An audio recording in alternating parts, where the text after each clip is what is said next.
Greetings and welcome to World Cerebral Palsy Day 2020. My name is Cindy Evans and I am an exercise physiologist and I specialise in exercising and conditioning people with cerebral palsy. Now, before I start my talk on what is cerebral palsy, I just want to introduce myself. So I did a couple of degrees at the University of Western Australia, focusing on obviously exercise physiology and specialising in working with elite athletes and working with people with complex needs. Then I went travelling and I got myself a job in New Zealand with the New Zealand Cerebral Palsy Society, where I started up a movement education centre for adults with cerebral palsy. I ran that centre for 11 years and then returned to Australia when I had children. So originally, when I got there, we started up just in a mobile service with a van, put some mats in the back. And this picture that you can see here is the picture that was taken the day I left. This was the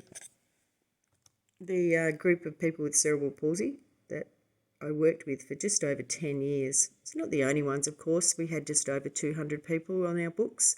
But this particular group of people came to Botcha every single week for about 10 years. Now, when I did exercises, I also liked to have some challenges that got people interested and wanting to continue to come to the exercise classes. Kept them keen. So one thing we found was gliding. We took along a hoist and we could hoist people into these amazing machines and they would fling us up using like a great big rubber band. It was amazing. We also developed an archery course specifically for people with cerebral palsy. It was pretty fun, and at the same time we did archery, before that we would do abseiling. We abseiled in a number of different places. So when people came to my classes, at the end of every year, we would do adventures and challenges like this. This was pretty fantastic. I would also take people on camp at the end of the year. Every single year for about 8 years, we did a camp. Many of the people that came on our camp had been living in hospitals all their life. I'm always looking for people who are inspiring and people who are doing different things. This guy's a quadriplegic who was taking children with disabilities out fishing up in the northwest of Western Australia. Always in New Zealand and in Australia, I have supported any sort of sport that will enable people with cerebral palsy to compete. Get them active, get them out there, but mostly getting them together with their peers so that you can form networks, really enable each other. These two came to these exercise classes I ran for 11 years. They were the first people to play boccia and they went to the Paralympics as for the sport when it became a Paralympic sport. In association with our Cerebral Palsy Society, we also ran a number of exercise classes for people with complex needs. And this included people who had broken their neck, and I became a classifier for the sport of wheelchair rugby, which I did for just over 7 years.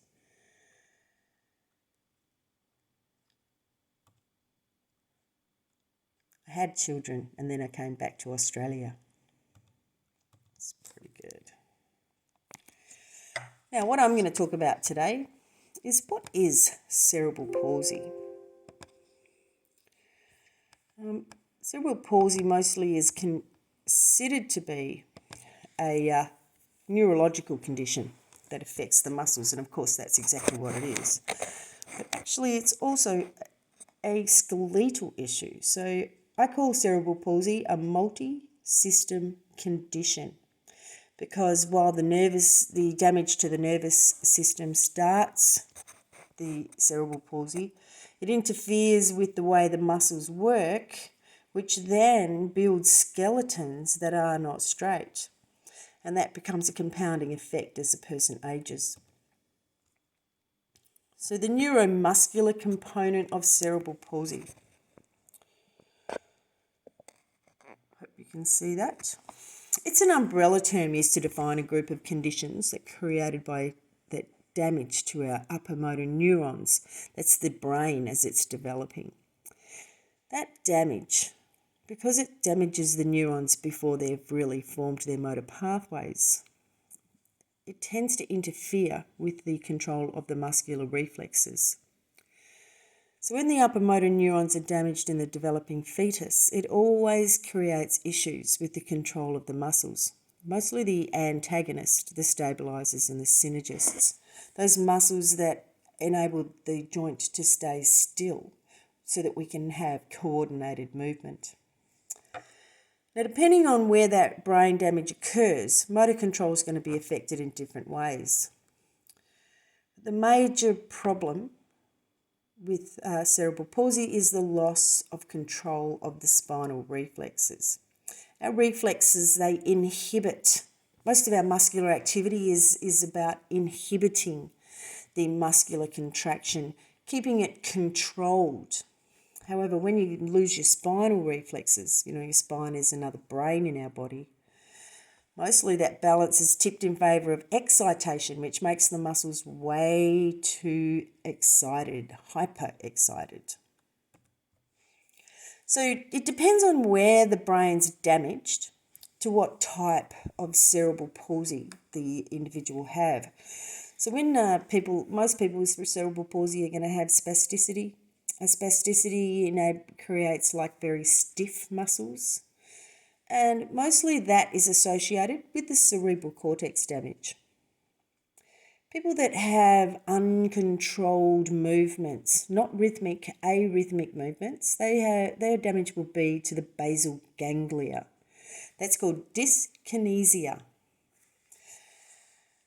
Now, any damage to our cerebellum is going to affect coordination in a major way. And we've also proven that this damage to the cerebellum is one of the reasons for the stiff muscles, spasticity as well. But then, of course, there may be a mixture. It might not just be a basal ganglia, and it might not just be the cerebellum that's damaged. There may be multiple areas in the brain that are damaged. This is why people with cerebral palsy are so very different. Everybody is very different. But let's just look at the words that are associated with cerebral palsy. So spasticity. Spasticity is the resistance to movement. And it creates stiffness and contractures.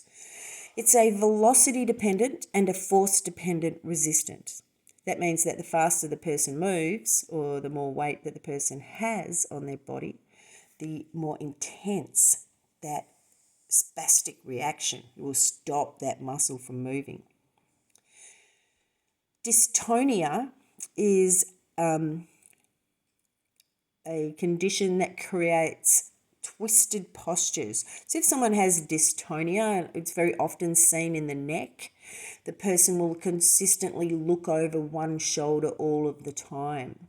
It also creates quite intense spasms, which can be which will definitely affect the shape of the skeleton as the person ages. Dyskinesia, as we said, that's the basal ganglia condition, creates a non-rhythmic involuntary movements. So non-rhythmic, that means that it's not in time, there's no flow to those movements, and they're always involuntary. It's very inappropriate when the person tries to move. The movement will continually be stopped and started and stopped, but not in a rhythm. And then ataxia creates shaky movements. It's often associated with Parkinson's disease, ataxia. It's very unordered movement. It's a constant change from the agonist to the antagonist, or even a total loss of control. So this is a little bit of a definition of the different ways that the neurological damage can be affecting the muscles. Now, I'm an exercise physiologist. I did a couple or 2.5 degrees looking at training and conditioning the cerebral palsy body. And mostly what I've looked at is that spasticity, the speed dependent and the force dependent resistant to movement. So when an individual with cerebral palsy has spasticity, the faster the joint is used, the larger and the more intense the resistance to the movement. So when training with people with cerebral palsy, you've got to remember that, so that if the person moves slowly and at a consistent speed, they're much less likely to initiate a spastic reaction. If you make sure that you do not ever put a weight in the hand of the person, you're much less likely to initiate a spastic reaction. The more weight that you're going to place on that spastic muscle, the more the resistance, and of course the less the range of movement that's being trained. So you've got to think about, where am I going to put that weight? Putting it as close to the joint as possible, really like wrist weights, just use, or even just using your own body weight is great. Now, if you're a physiotherapist or you're an assistant who's assisting someone with cerebral palsy to stretch, then you've got to make sure that you put your hand as close to the joint as possible. The further away you put that hand, the more the resistance will be at the joint and the less the range that the person will have. Now, looking at this picture of the muscle, you can see why every single person is so different. Our muscles are ropes within ropes within ropes within ropes. Now, if you look at this picture of a basic skeletal muscle, you can see that it's made up of fascicles, little groups of muscle fibres, all individually bound in a membrane. So you can see it here, that perimysium there. So if this was my bicep muscle, if I just wanted to turn my hand from facing the floor to turn it up to face the roof, I'd just contract this side of that muscle. And all of these fibres, they would not be initiated. So by having these little tiny groups here, we can enable very delicate movements. If I wanted to flex my entire bicep, every single one of these fibres would go off. Unfortunately for the individual with cerebral palsy, that is often what happens. Now, one nerve will only be initiating the fibres in one of the fascicles. And sometimes you might have a number of nerves for doing that. Now, which means that you might have spasticity in one of these and none in a couple of the others, and some in one of the others. Every single person is going to be different. Their muscles will react differently depending which nerve is innervating which muscle fibre. And you can see there's a lot of muscle fibres in every single muscle. So, important to note, no one person with cerebral palsy will be exactly the same as another person with cerebral palsy, despite the fact that they may have spasticity or dyskinesia or ataxia. So let's look at the neuromuscular side of cerebral palsy. The nerve will initiate the muscular contraction. So one nerve may end in many, many, many small branches, each initiating different sections of that same muscle. Those muscles are made up of millions of tiny fibres that contract. And so one muscle, like a bicep, it's going to have a lot of different nerves going into it. Not every single nerve will have spasticity associated with it.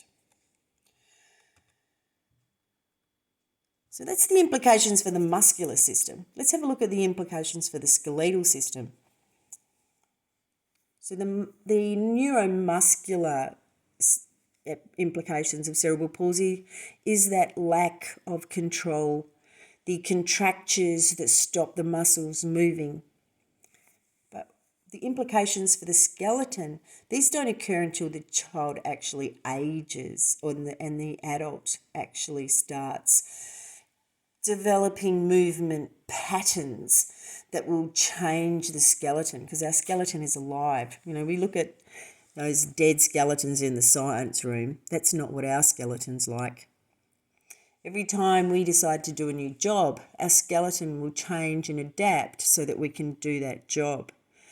Now, as children, a lot of people with cerebral palsy, they get physiotherapy, they are active, they're constantly moving thanks to the assistance from the education department and from the medical department. But once a child leaves school, pretty much that sort of physical rehabilitation aspect is gone from their life. And this, when the child leaves school and becomes an adult, this is when their skeleton is most at risk of changing its shape, especially if that individual sits still all the time. A skeleton is shaped by the way a muscle pulls on it. It's not a genetic condition. It's a condition, the skeleton is literally shaped by the way we use it, and it will change if we use it in a different way. And when people with cerebral palsy are working with their skeleton, the spasticity can often create a lot of imbalance. So the flexors will make the one side of the bone really, really thick, but the extensors will not. And so that other side becomes very, very thin. The person starts to twist and the skeleton changes. So it's really important that as the person with cerebral palsy ages, they think about what is the movements I'm doing during the day. If they're sitting up all day, at the end of the day, they need to extend and do some eccentric conditioning to bring those muscles back into the midline, to align them again. So you could do passive stretching, getting a physiotherapist to come in every single week to reposition and rebalance those muscles. But once a week isn't really going to change the body. So you need to do something every day. Use cushions to reposition. Use an electric reclining chair to change the position that you're sitting in at the end of the day, to let those hip flexors stretch out and take the weight of the upper body off it. Of course, dynamic stretching is going to make a much more of a difference because these muscles will change when they have force on them. So moving through range without resistance is a very, very effective form of stretching. Getting resistance bands also, but making sure you never actually connect those to your palm of your hand. A strap around the wrist, put them on the back of your hand. I think that the best dynamics type of stretching is Tai Chi. Tai Chi uses your own body weight and makes you go through the entire range of movement in every single joint. And even if you're not doing it absolutely perfectly, the more you continually work the range of movement in every joint, the more range of movement you're going to have in every joint. I also like for a passive cycling, so getting onto one of those cycles that's got an electric motor and making yourself really relax.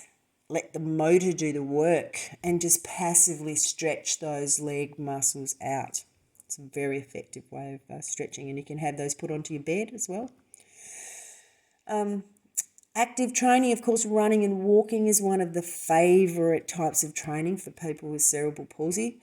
But when you walk in an unbalanced way, your skeleton is definitely going to develop into a different shape. So I think if you love running and walking, doing it in the water regularly is really, really beneficial.